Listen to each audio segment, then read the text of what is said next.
Welcome back. ये जिंदा है, मेहमान बनकर आए। ठीक है। कितने बदनसीब हैं आप जावेद अख्तर साहब। इसकी वजह क्या है? घटिया तरीन बातें करके चले गए। क्यों? क्योंकि हमारे टैलेंट से आप लोग खौफजदा हो गए थे। इस बात की ऊपर 64 मुट्ठों की सलामी बनती है जनाब। हमें अब पता चला कि कितने ड्रामेबाज हैं आप जावेद अख्तर साहब। चढ़ा समझाओ इसे, समझाओ। और जावेद अख्तर बीजेपी का भरा हुआ जो केसेट है, अरे झूठ बोल रहा है, पाकिस्तान में रॉ के एजेंट दहशतगर्दी फैलाते रहे, ये झूठ बोल रहा है। और बड़े जो कलाकार बनते हैं आप, अच्छा, सिर्फ मुंह ही काला नहीं करते, और भी बहुत कुछ होता। याद है ना जिस तरह वो आपके इंतहा पसंदों ने। समझ गया भाई वाह।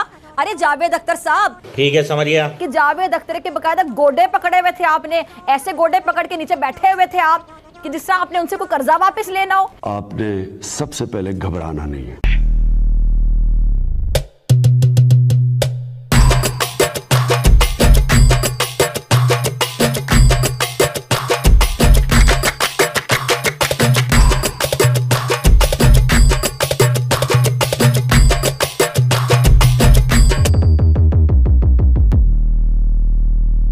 ये फिजा खलीफा चीख रही है, चिल्ला रही है, ऐसे नहीं चिल्ला रही है भाई। हमें जावेद अख्तर साहब पाकिस्तान में जाके इन पाकिस्तानियों को करके आए बम्बू किया था 4 दिन पहले, और चीखे अब निकलना शुरू हुई है इन पाकिस्तानियों की। उसका रीजन है कि ये जो बात जावेद अख्तर साहब ने कही उस समय ये वायरल नहीं हुई थी, ये वायरल हुई है अभी 2 दिन के अंदर। जैसे जैसे वीडियो क्लिप वायरल होती जा रही है वैसे वैसे इन पाकिस्तानियों की चीख निकलती जा रही है, और फिजा खलीफा तो चीख चीख के बावली हो गई। हमें माजरा ये है कि जावेद अख्तर साहब को पाकिस्तान लाहौर से बुलावा आया था, वहीं जावेद साहब ने मुंबई के हमलों का जिक्र कर दिया और ये बताया है कि मुंबई हमलों का जो जिम्मेदार था वो आज भी पाकिस्तान में खुले घूम रहे हैं। अगर आपने ये क्लिप अभी तक नहीं देखी हो तो ये देख लीजिए आप। अहम बात यह है कि ये जो आजकल इतना गर्म है फिजा, वो कम होनी चाहिए।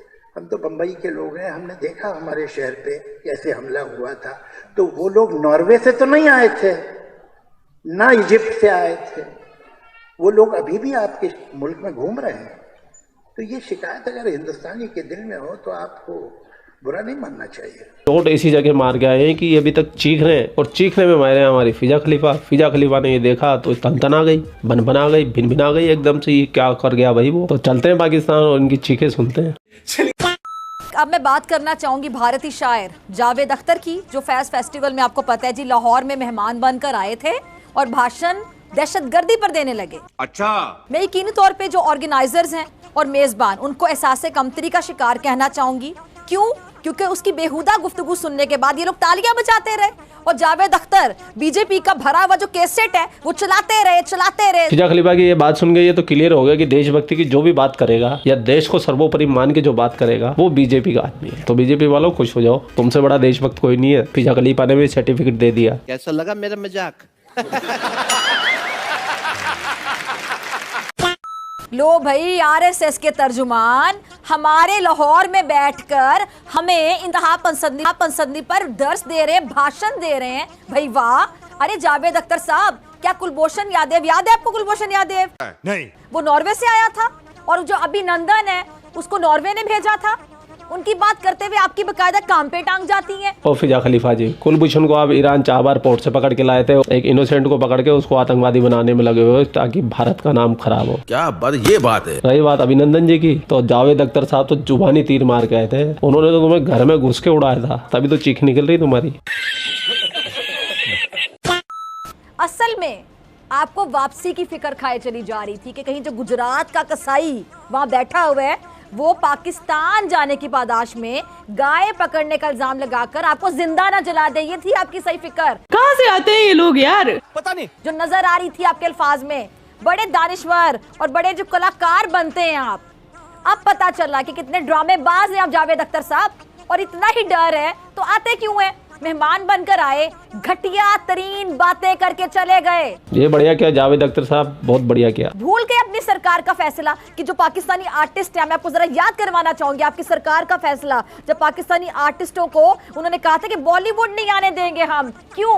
क्योंकि हमारे टैलेंट से आप लोग खौफजदा हो गए थे। तब क्यों नहीं बोले? और गुजरात में मुसलमानों का कत्लेआम होता रहा, तब क्यों खामोश रहे आप? तो फिजा खलीफा जी, जावेद अख्तर के क्या विचार है तो मुसलमानों के ऊपर, तो ये भी सुन लीजिए आज आप। ये जो मुसलमान रिक्शे वाला है या जिसकी पंक्चर लगाने की दुकान है, वो बड़ा खुश है कि मेरे बाप दादा ऐसे थे। क्यों? वो ये नहीं जानता कि उसका परदादा भी पंक्चर ही लगाता था।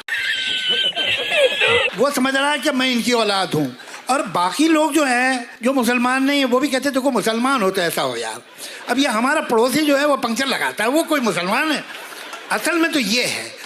तो अब ये तय हो चुका है फिल्मों में कि अगर आप मुसलमान हैं तो या तो आप शायर होंगे या नवाब होंगे, आपके घर में वो लगे होंगे चैंडलियर, और चिक के पीछे एक इंतहाई खूबसूरत लड़की खड़ी होगी। सारी मुसलमान लड़कियां साधना की शक्ल की होती हैं। हमें समझौता एक्सप्रेस जला दी गई, पाकिस्तान में रॉ के एजेंट दहशतगर्दी फैलाते रहे, कश्मीर में और हिंदुस्तान के चप्पे चप्पे में मुसलमानों पर जुल्म ढाते रहे।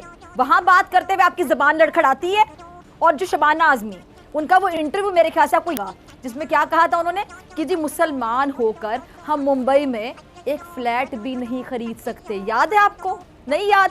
नहीं। कितने बदनसीब हैं आप जावेद अख्तर साहब, एक फ्लैट भी नहीं मिल सका आपको वहाँ पे। झूठी हो फिजा खलीफा, तुम एक नंबर की झूठी हो। फ्लैट क्या है, इनके तो बंगले हैं बड़े बड़े, नाम दौलत शोहरत जो भी कमाया सब मुंबई से कमाया। तुम्हारी ये बात सुन के पाकिस्तानी जरूर खुश होंगे, लेकिन हिंदुस्तान के अंदर ये प्रोपेगेंडा नहीं चलेगा। ठीक है जी। हमेशा हिंदुत्व की तारीफ, पाकिस्तान पर तनकीद की आपने, लेकिन जूते ही पड़े आपको, जूते। और हाँ, एक और बात, अगर दहशतगर्द यूं आज़ाद फिर रहे होते तो आप इस तरह हमारे ही मुल्क में बैठकर, हमारी रोटी खाकर, गाने गाकर हमें ही बुरा भला ना कह रहे होते। सिर्फ मुंह ही काला नहीं करते, और भी बहुत कुछ होता। ये बिल्कुल सही बोल रही है फिजा खलीफा, ये फिजा खलीफा बिल्कुल सही बोल रही है। अगर ये क्लिप पहले वायरल हो जाता जिस दिन ये बात कही थी उन्होंने, तो इनका पाकिस्तान से जिंदा बच के आना मुश्किल नहीं था, मुश्किल ही नहीं नामुमकिन था। और नहीं तो क्या, क्योंकि जावेद अख्तर साहब की ये क्लिप 3 दिन के बाद वायरल हुई है, जब तक वो इंडिया आ चुके थे, और अब पूरे पाकिस्तान के अंदर इसको लेकर हंगामे मचे हुए। और मेरी मासूम फिजा खलीफा जी, यूनाइटेड नेशन ने 140 से ज्यादा इंटरनेशनल आतंकवादी जिनको घोषित किया है, वो आपके प्यारे मुल्क पाकिस्तान में रहते हैं। किसी और मुल्क के अंदर इतने आतंकवादी नहीं रहते हैं। भारत तो झूठ बोल सकता है, यूनाइटेड नेशन थोड़े ना बोलेगा। जो आपको पाकिस्तान लाने वाले हैं उनके लिए मैं ये कहना चाहूंगी कि कुछ शर्म होती है, कुछ हया होती है, बेशर्मो बेहयाओ।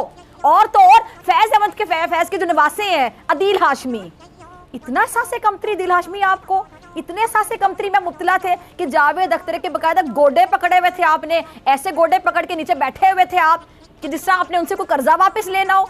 और बड़े मियाँ के जो जुमले हैं उस पर मुझे लगता है भारत में जितनी खुशी मनाई जा रही है, तो शायद उनकी जो बेतुकी और घटिया बातें हैं उनको उठाकर हमेशा की तरह भारत कोई ना कोई फेंका। और फिल्म का नाम शायद ये रख दिया जाएगा, एक जांबाज लिखारी। लेकिन जावेद अख्तर, मेरी बात याद रखिएगा, चाहे जो भी कर लें, जितने भी तलवे चाट लें, जूते पड़ना आपको फिर भी बंद नहीं होंगे। हिंदुस्तान में ना तो आपको फ्लैट मिलेगा और ना ही इज्जत मिलेगी। जूते भी आपको पड़ रहे हैं और इज्जत भी नहीं मिल रही है आपको, और इज्जत तो छोड़ो, भीख भी नहीं मिल रही है। इंशाल्लाह पाकिस्तान दिवालिया नहीं होगा कि जी मुल्क दिवालिया ऑलमोस्ट हो चुका है। अच्छा, अब सिर्फ ऐलान होना बाकी है। डिफॉल्ट हो चुका है, सिर्फ ऐलान होना बाकी है। अरे कल फंस गया मुंह में। नहीं। अब आप लोगों ने वीडियो देख लिया, अब आपके जो विचार वो कमेंट सेक्शन में इंतजार कर रहे हैं। अगर आपको ये वीडियो पसंद आई तो सब्सक्राइब करें और बेल आइकन पर क्लिक करें। आप लोग अपना ख्याल रखिए, आपका भाई आपके लिए पाकिस्तान से रिलेटेड वीडियो लाता रहता है। जय हिंद, वंदे मातरम, जय श्री राम, जय श्री राम, जय श्री राम।